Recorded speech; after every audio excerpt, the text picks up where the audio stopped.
বিষাক্ত সাপ বা এমনি যে সাপ হোক ভেতরে ভেতরে ইঁদুর খাওয়ার জন্য ঢুকে যায়। এবার ক্লাস করছি, ইঁদুরটা ধরার জন্য যখনই গেল মাথার কাছে ঝুলে গেল, বাচ্চাদের মাথার কাছে সাপ। এবার তাকে আমরা সবসময় আতঙ্কে থাকি যে কীভাবে এই সমস্যার সমাধান করব।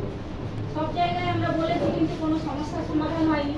ছেলেরা চিৎকার করে, খুব চিৎকার করে বাইরে বেরিয়ে যায়, ভয়ে বেরিয়ে যায়। আবার ওদেরকে বাইরে বের করে ছবি আছে আমি তুলে রেখেছি, ওদেরকে বাইরে বের করে কেরোসিন তেল দিয়ে সিরিঞ্জ দিয়ে স্প্রে করে স্পিডে বেরিয়ে চলে যায় পুকুরে। মানে এইভাবে আমি যদি ক্লাস করতে থাকি আমরা নিজেরাই আতঙ্কিত হয়ে যাচ্ছি। এবং গার্ডিয়ানরাও বলছে আপনারা কি করছেন, ডিপার্টমেন্টকে বলুন, সেখান থেকে কিছু ব্যবস্থা হয়নি।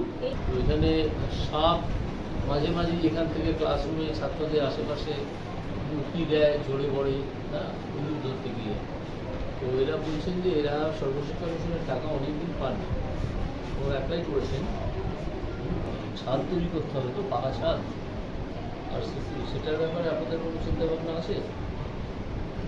সাতকালুয়া প্রাথমিক বিদ্যালয় সম্বন্ধে কিছু খবর পেয়েছিলাম যে এটা একটা প্রাথমিক বিদ্যালয়, 1, 2, 3, 4 এই 4টে ক্লাস পড়ানো হয়। এই 4টে ক্লাসে 4টে ক্লাসরুম আছে এবং একটা অফিস রুম আছে। এবং যে অভিযোগটা পেয়েছিলাম যে এটা পুরোটাই টালির চাল এবং কিছুটা টিনের চাল, সেটা আমি এসে দেখলাম সত্য। বিপদটা হচ্ছে দিদিমণিরা এবং অন্যান্য অভিভাবকরা আমাকে জানালেন যে ইঁদুরকে তাড়া করে সাপ যে কোনো সময় ক্লাসরুমে ছাল থেকে সিলিং থেকে ঝুলছে, যে ইঁদুরটা পড়ে গেল সাপটা ঝুলে গেল একটা ছাত্রের মাথার ওপর। এরকম বহু ঘটনা প্রায় প্রতিদিন ঘটছে। এদিকে এই স্কুলে সর্বশিক্ষা মিশন থেকে কোনো টাকা এরা বহুদিন পাননি।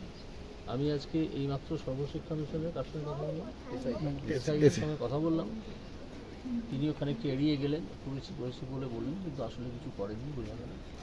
তো এবার যেটা আমি অবাক হয়ে যাচ্ছি যে দেখুন, মমতা ব্যানার্জি প্রতিটা ক্লাবকে 85,000 টাকা করে দিচ্ছেন পুজো করার জন্য, এছাড়াও ক্লাবকে আলাদা করে দিচ্ছেন, অথচ তার সরকারের কোনো হুঁশ নেই যে এখানে এরকমভাবে একটা প্রাথমিক বিদ্যালয় চলছে যেখানে ছাত্র সংখ্যা প্রচুর এবং দিদিমণিরা এবং টিচাররা এরা একসঙ্গে এখন পর্যন্ত আছেন। আমি আসবো বলেছিলাম সেই জন্যে, এবং তারা পড়ানোর চেষ্টা করে এবং ছাত্রছাত্রীরাও একটু সিরিয়াস। সেটা মেদিনীপুর জেলা, তো এখানে ছাত্রছাত্রীদের মধ্যে একটু সিরিয়াসনেস থাকে।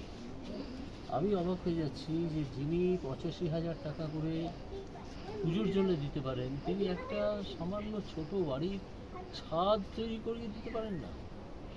ক টাকার ব্যাপার, বিরাট টাকার তো ব্যাপার নয়।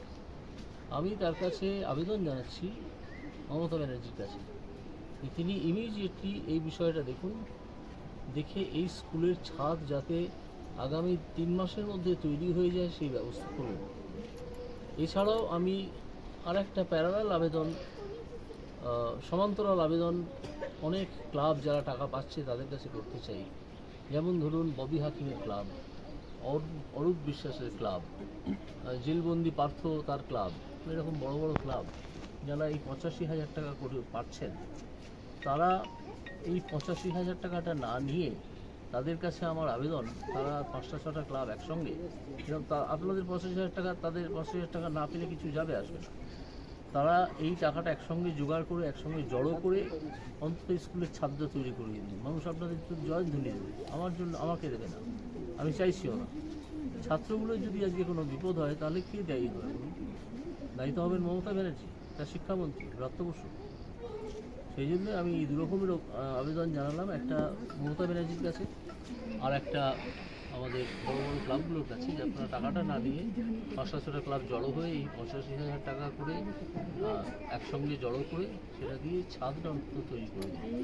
এবং যদি এটা না হয় তাহলে আমি দেখছি এমপিআরের টাকা দিয়ে করা যায় কিনা বা অন্য কোনোভাবে করা যায় কিনা, সেটা আমি দেখব। কিন্তু তার আগে দেখি ওনারা এগিয়ে আসেন কিনা।